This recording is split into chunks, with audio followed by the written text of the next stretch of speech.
안녕하세요. 여러분 삶의 우상향을 응원하는 웅덩이 매매법 디벨로몽입니다. 금일 미국 증시 움직임을 보면 딱 봐도 변동성이 큰 혼조세를 볼 수 있습니다. 주가가 위아래로 계속 솟구쳤죠.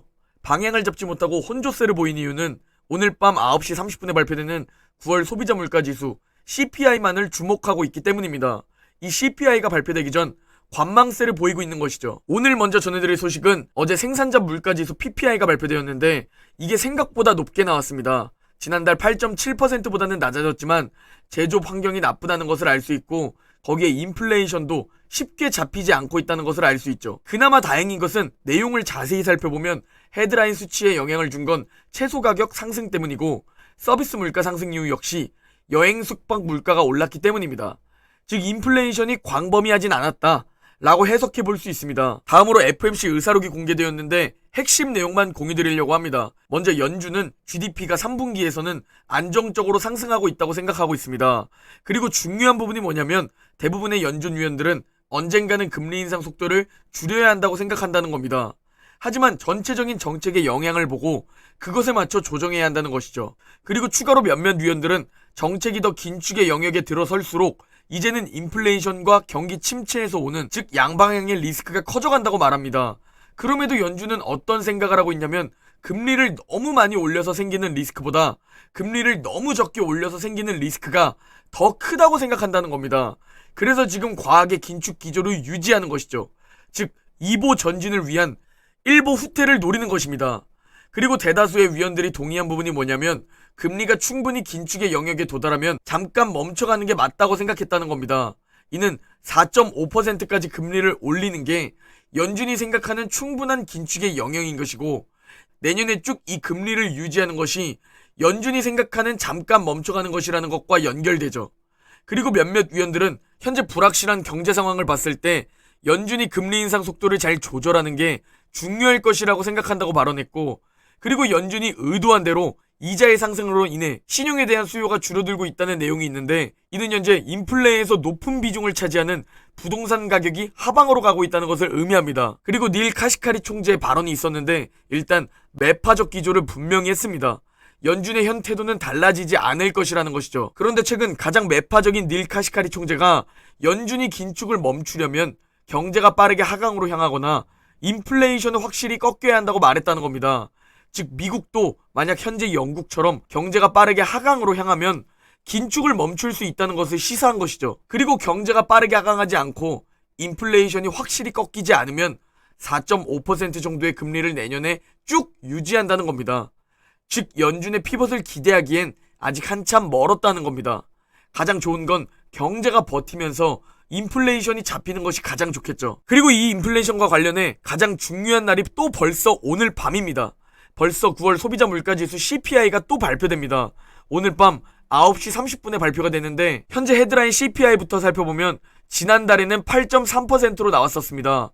그리고 오늘 8.1%로 아주 조금 둔화되는 것을 예상하고 있죠. 그리고 현재 우려되는 부분이 코어 CPI입니다. 지난달에는 6.3%가 나왔지만 오늘 6.5%로 둔화가 아닌 상승이 예상됩니다. 우리가 중요하게 봐야 할 부분이 뭐냐면 올해 상반기만 하더라도 인플레이션을 상승시킨 요소는 유가였었습니다. 그러나 지금은 주거비, 즉 월세, 임대료가 가장 큰 요소가 되었죠. 그리고 이 부동산은 7월부터 하방으로 향하고 있습니다. 그런데 이게 물가지수에 반영되기까지는 몇 개월 정도 소요됩니다. 그게 오늘 밤 반영되기 시작할 것인지 아니면 다음 달부터 반영되기 시작할 건지에 따라 CPI 둔화폭이 적거나 클 수 있다는 겁니다. 부디 오늘 일부 반영이 시작되길 바라봅니다. 만약 오늘 일부 반영이 시작되지 않아 8.1%보다 높게 나오게 되면 JP모건의 말대로 증시는 급락을 보일 수 있습니다. 이렇게 고통스럽게 긴축을 견디고 있는데 이래도 인플레이션이 꿈쩍을 안 해? 하면서 패닉셀이 나올 수 있다는 것이죠. 그런데 제가 가장 강조드리는 게 뭡니까? 이러나 저러나 장기 투자자에게 지금은 기회라는 거죠. 지금 이 구간에서 빼거나 숏에 베팅하거나 망설여진다는 것은 대다수와 같은 행동이라는 겁니다. 우리는 극소수의 장기 투자자가 되기 위해 진짜 경제적 자유를 실천하기 위해 고통을 인내하기로 마음먹은 투자자입니다. 그리고 제가 예전 영상에서 쭉 강조했던 게 근로소득입니다. 근로소득이 늘어난다는 것은 하락장에서 혹은 인플레이션에 대응할 수 있다는 것이죠. 워렌 버핏 역시 인플레이션에 대응하는 최선책은 자신의 수익력을 키우는 것이라고 말합니다. 뭐 부업, 사업 등 여러 가지가 있겠죠. 제가 실제로 3가지 직업을 가지고 일하는 이유입니다. 그런데 대부분 3가지 직업을 갖는 게, 아니 투잡을 갖는 게 어렵다는 것을 알고 있습니다. 저 역시 예전엔 직장에서 나오는 월급만 받아 생활했었기 때문이죠. 그럴 때 워렌 버핏은 최선책이 아닌 차선책으로 추가 자본이 필요 없는 코카콜라 같은 우량 기업을 보유하라고 차선책으로 얘기를 해줍니다. 그게 우리에게는 미국 지수인 겁니다. 여러분이 최선책으로 월급 외에 새로운 소득을 얻을 생각이 없다면 하다못해 차선책으로 우량 자산을 장기 보유해야 한다는 겁니다. 그런데 지금 새로운 소득을 얻지도 않는데 투자를 한다면 꼭 만나게 되어 있는 이런 당연한 하락장에 우량 기업을 보유하는 것을 포기한다는 것은 당연히 경제적 자유와는 멀어지는 행동이라는 겁니다. 워렌 버핏은 실제로 이런 얘기를 했습니다.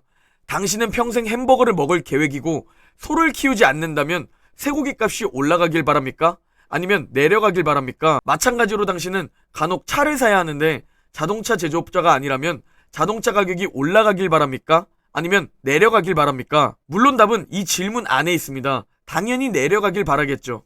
그렇다면 당신이 앞으로 5년간 주식을 사 모은다면 이 기간에 주식시장이 올라가길 바랍니까? 아니면 5년 동안 내려가길 바랍니까? 이 퀴즈에 틀리는 투자자들이 많습니다. 앞으로 장기간 주식을 사 모을 사람조차 주가가 오르면 기뻐하고 주가가 내리면 우울해합니다. 이는 햄버거를 사 먹으려는 사람들이 쇠고기 값이 오른다고 좋아하는 셈입니다. 이런 반응은 이치에 맞지 않습니다. 곧 주식을 팔 사람만 주가가 오를 때 기뻐해야 합니다. 주식을 살 사람은 주가가 내려가기를 바라야 합니다. 시장이 공포에 휩싸일 때 황금비가 하늘에서 내립니다. 이때는 물통이 아니라 양동이를 가지고 나가서 황금비를 모두 쓸어 담아야 합니다. 라고 워렌 버핏은 말합니다. 개인적으로 이 황금비가 내년까지 내릴지 올해까지만 내릴지는 모르겠지만 지금은 황금비가 내리는 시기라 생각하고 우리는 양동이를 가지고 나가서 쓸어 담아야 한다고 생각합니다. 이게 내년까지 지속된다면 지치겠지만 내년까지 계속 담아야 하는 것이죠. 그리고 지금 하지 않으면 다음번 기회는 또 언제 찾아올지 모릅니다. 그리고 내 인생에서 시간과 기회는 기다려주지 않습니다. 전 대학교 졸업 후 실패를 맛봤었습니다. 그리고 운 좋게 다시 그 기회를 잡을 수 있었고 그때가 제 인생의 터닝 포인트가 되었습니다. 후회하지 않도록 할 수 있는 최선을 해야 한다는 것. 사람이 인생에서 가장 후회하는 어리석은 행동은 바로 기회가 있을 때 저지르지 않는 행동입니다.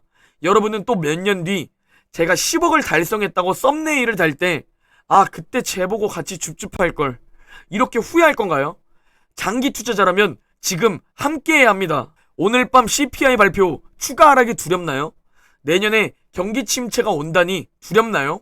잃어버린 10년이 재림한다고 하고 나스닥 신고가 경신까지 15년 동안 안 할 것이다. 미국 주식 우상향은 끝났다. 라는 매스컴을 보고 추가 하락이 두렵나요? 추가 하락이 두려워 좋은 가격의 자산을 포기한다면 장기적으로 아주 큰 대가를 치를 겁니다. 전 세계가 금융 위기를 겪었던 게 불과 16년 전입니다. 그때 만약 최고점에서 물렸더라도 지금 인플레이션으로 폭락을 보여도 엄청난 수익이란 말입니다. 여러분이 10년 동안 버틸 깡과 뚝심만 있다면 지금은 황금비를 담을 기회라는 사실을 꼭 기억하며 남들이 그때 살 걸 하고 후회할 때 우리는 그때 즐기면 되는 겁니다. 마치 개미와 배짱이 이소무화처럼 지금은 오절 구간을 위해 웅줍합시다. 오늘 영상은 여기까지입니다. 모두 행복한 하루 보내시고 그럼 내일 영상에서 뵙겠습니다.